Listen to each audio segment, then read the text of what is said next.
اس نے دور سے سالار کو اپنی طرف آتے دیکھا۔ اس کے ہاتھ میں سافٹ ڈرنک کا ایک گلاس تھا۔ تم یہاں کیوں آ کر بیٹھ گئی؟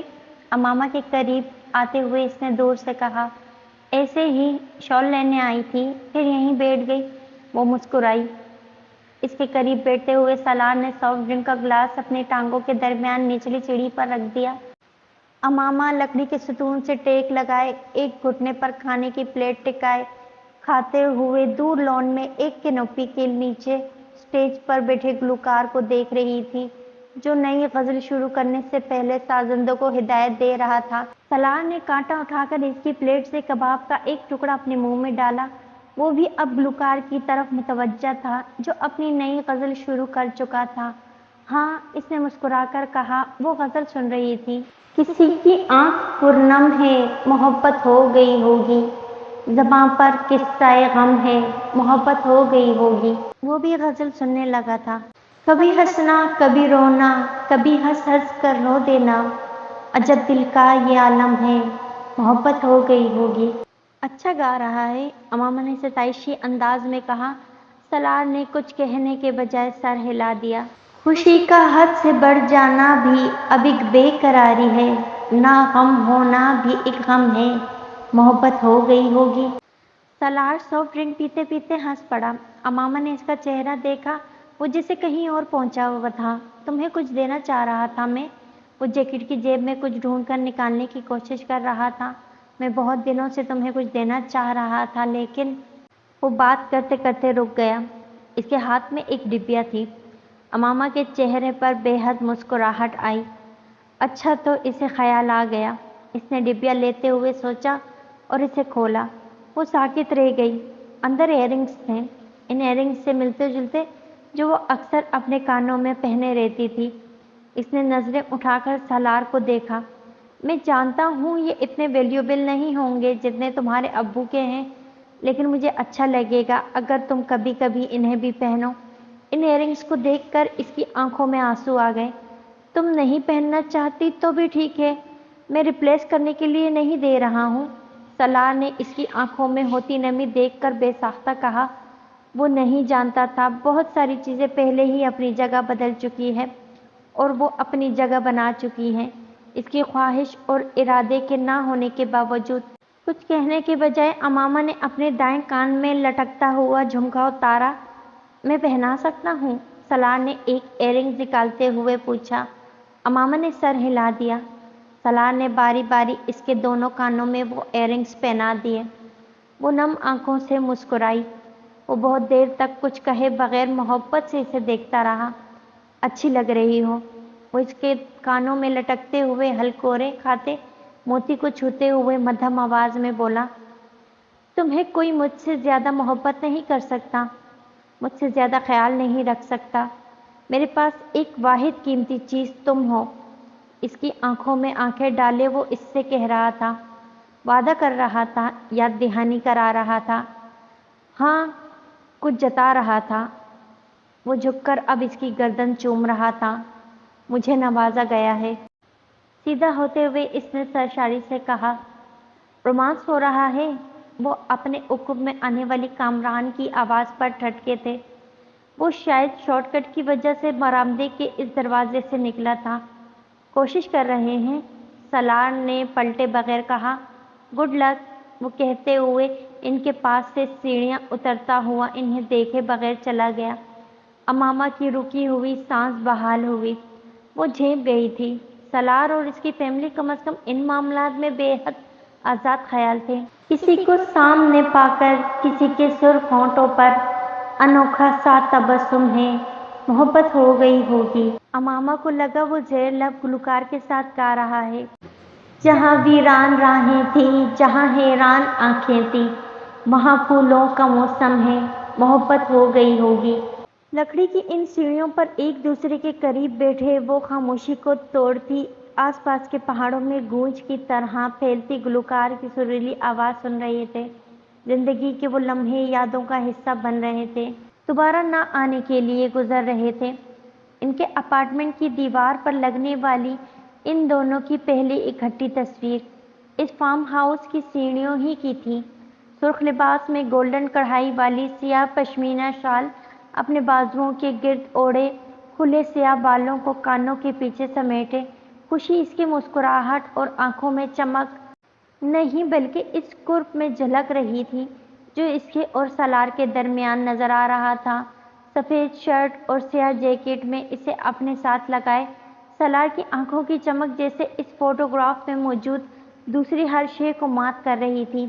کوئی بھی کیمرے کے لیے بنائے ہوئے اس ایک پوز میں نظر آنے والے جوڑے کو دیکھ کر چند لمحوں کے لیے ضرور ٹھٹکتا۔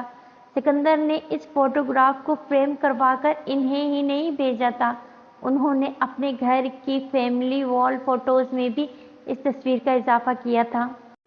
وہ شخص دیوار پہ لگی تصویر کے سامنے اب پچھلے 15 منٹ سے کھڑا تھا، پلکیں جھپکائے بغیر ٹکٹکی لگائے اس لڑکی کا چہرہ دیکھتے ہوئے، چہرے میں کوئی شباہت تلاش کرتے ہوئے، اس شخص کے شجرے میں دبے آتش فشاں کی شروعات ڈھونڈتے ہوئے۔ اگر وہ اس شخص کو نشانہ بنا سکتا تھا تو اسی ایک جگہ سے بنا سکتا تھا۔ وہ ہونٹ کاٹتے ہوئے ساتھ ساتھ کچھ بڑبڑا بھی رہا تھا، خود کلامی، ایک سکینڈل کا تانا بانا تیار کرنے کے لیے ایک کے بعد ایک مکروہ فریب کا جال، وجوہات، حقائق کو تلخی کرنے کا۔ وہ ایک گہرا سانس لے کر اپنے عقب میں بیٹھے لوگوں کو کچھ ہدایت دینے کے لیے موڑا تھا۔ CIA ہیڈ کوارٹر کے اس کمرے کی دیواروں پر لگے بورڈ چھوٹے بڑے نوٹس، چارٹس، فوٹوگرافز اور ایڈریسز کی چٹوں سے بھرے ہوئے تھے۔ کمرے میں موجود 4 آدمیوں میں سے 3 اس وقت کمپیوٹر پر مختلف ڈیٹا کھنگالنے میں لگے ہوئے تھے۔ وہ یہ کام پچھلے 1.5 ماہ سے کر رہے تھے۔ اس کمرے میں جگہ جگہ بڑے بڑے ڈبے پڑے تھے جو مختلف فائلز، ٹیپس، میگزینز اور نیوز پیپر کے تراشوں اور دوسرے ریکارڈز سے بھرے ہوئے تھے۔ کمرے میں موجود ریکارڈ کیبنٹس پہلے ہی بھری ہوئی تھی۔ کمرے میں موجود تمام data in computer hard disk میں محفوظ تھے۔ کمرہ موجود آدمی پچھلے 1.5 ماہ سے اس شخص کے بارے میں آن لائن آنے والے تمام ریکارڈ اور معلومات اکٹھی کر رہا تھا۔ کمرے میں موجود تیسرا آدمی اس شخص اور اس کی فیملی کے ہر فرد کی ای میلز کا ریکارڈ کھنگالتا رہا تھا۔ چوتھا شخص اس فیملی کی معلومات چیک کرتا رہا تھا۔ اس ساری جدوجہد کا نتیجہ ان تصویروں اور شجرہ نسب کی صورت میں ان بورڈز پر موجود تھا۔ وہ 4 لوگ دعویٰ کر سکتے تھے کہ اس شخص اور اس کی فیملی کی پوری زندگی کا ریکارڈ اگر خدا کے پاس موجود تھا تو اس کی ایک کاپی اس کمرے میں تھی۔ اس شخص کی زندگی کے بارے میں کوئی بھی ایسی چیز نہیں تھی جو ان کے علم میں نہیں تھی، ہاں جس کے بارے میں وہ ثبوت نہ دے سکتے تھے۔ CIA کے شدید آپریشن سے لے کر گرل فرینڈ تک اور اس کی مالی معلومات سے لے کر اس کی اولاد کی پرسنل اور پرائیویٹ لائف تک اس کے پاس ہر چیز کی تفصیلات تھیں۔ لیکن سارا مسئلہ یہ تھا کہ 1.5 ماہ کی اس محنت اور پوری دنیا سے اکٹھے کیے ہوئے اس ڈیٹا میں سے وہ ایسی کوئی چیز نہیں نکال سکے تھے جس سے اس کی کردار کشی کر سکتے۔ وہ ٹیم جو 15 سال سے اسی مقاصد پر کام کرتی رہی تھی، یہ پہلی بار تھا کہ وہ اتنی سر جوڑ محنت کے باوجود اس شخص اور اس کے گھرانے کے کسی شخص کے حوالے سے کسی قسم کا بری حرکت یا عمل کی نشاندہی نہیں کر پائی تھی۔ 200 پوائنٹس کی وہ لسٹ جو انہیں دی گئی تھی وہ 200 کراسز سے بھری ہوئی تھی، اور یہ ان سب کی زندگی میں پہلی بار ہوا تھا۔ انہوں نے ایسا صاف ریکارڈ کسی کا نہیں دیکھا تھا۔ کسی حد تک ستائش کے جذبات رکھنے کے باوجود ایک آخری کوشش کر رہے تھے، ایک آخری کوشش۔ کمرے کے ایک بورڈ سے دوسرے بورڈ اور دوسرے بورڈ سے تیسرے بورڈ تک جاتے جاتے وہ آدمی اس کے شجرہ نسب کی اس تصویر پر رکا ہوا تھا۔